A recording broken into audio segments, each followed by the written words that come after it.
Сәлеметсіздер ме, білім алушылар? Біз бүгін қазақ әдебиеті сабағымызды бастаймыз.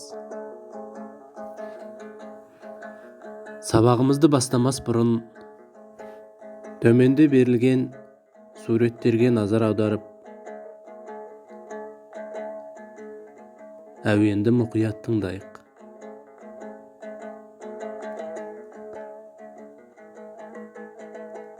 Осы суреттерге байланысты қандай ақпаратпен бөлісер едіңіз?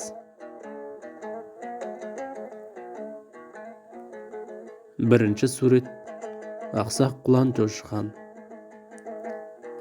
Екінші суретте Шыңғыс хан Кетбұға домбырасының көмейіне қорғасын құяды. Үшінші сурет нар идірген күйі. Осы суреттермен әуенді күйді байланыстыра отырып, бүгінгі сабағымыздың тақырыбын болжап көрейік. Сабағымыздың тақырыбы тақау ақтанып, күй аңызы әңгімесі. Сабақ мақсаты: автор бейнесі мен кейіпкер қарым-қатынасының тілдік көрінісін талдау. 1923 жылы Тақау ақтанып, Ақтөбе облысы Шалқар ауданы Шетқырғыз ауылында дүниеге келген.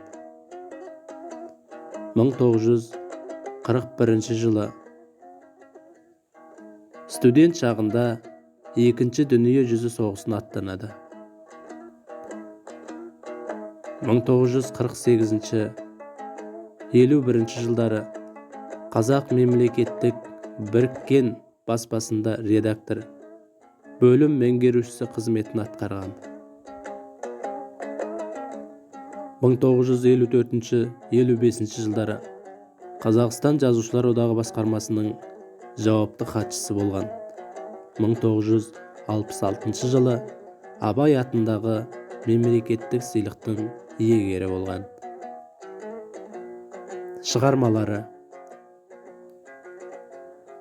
Әке мен бала,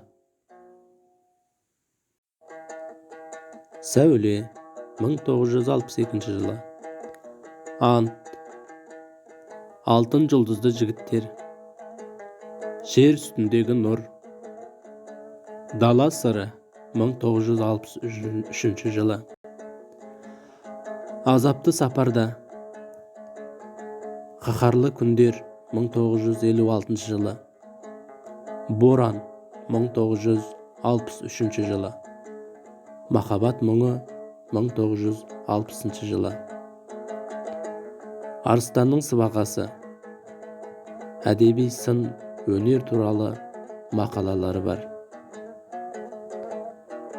Мұхтар Әуезовтің сөзімен айтсақ, Тақау ақтанып, әдебиеттегі жаңа құбылыс.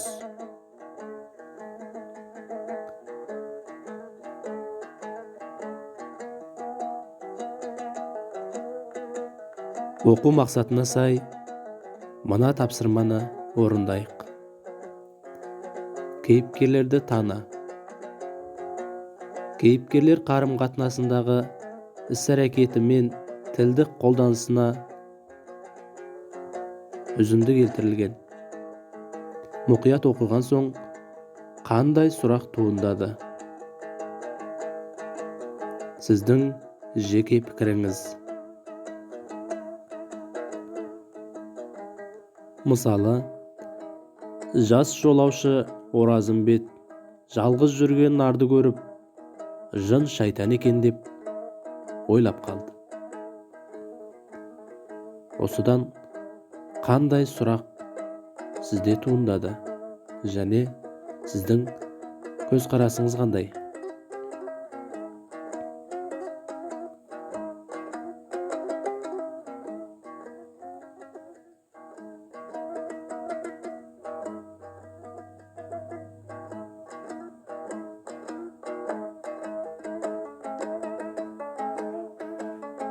Оқу мақсатына сай берілген Кейіпкерлер қарым-қатынасындағы іс-әрекеті мен тілдік қолданысынан келтірілген үзінділерге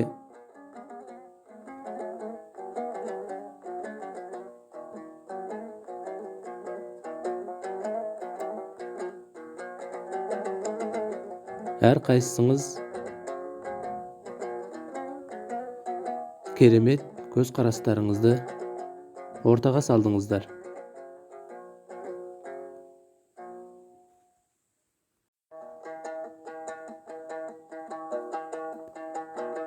Оқу мақсатына сай келесі тапсырманы орындап көрейік. Мен білетін бір бейне. Тахауи Ахтанов.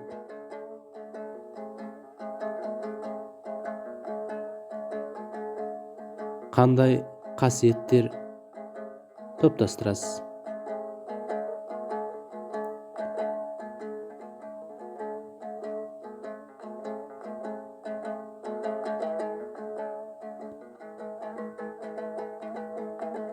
Күй аңызы әңгімесіндегі кейіпкерлер қатынасындағы іс-әрекеті мен тілдік қолданысындағы үзіндіге сүйене отырып, автордың бейнесіне назар аударамыз және авторға байланысты қандай қасиеттерді топтастыра аласыз.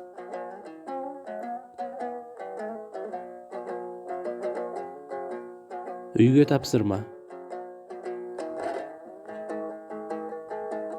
Төменде берілген 5 сұрақты негізге ала отырып, өз жауаптарыңызды жазып келесіздер. Келесі тапсырма. Күй аңызы әңгімесінің мазмұнымен толық танысып келеміз. Аяқталмаған сөйлем арқылы кері байланыс бересіздер. Бүгін мен мынадай ақпаратты білдім. Мен үшін мына ақпарат қызық болды. Маған мына тапсырманы орындау оңай болды. Сабағымыз аяқталды. Сау болыңыздар.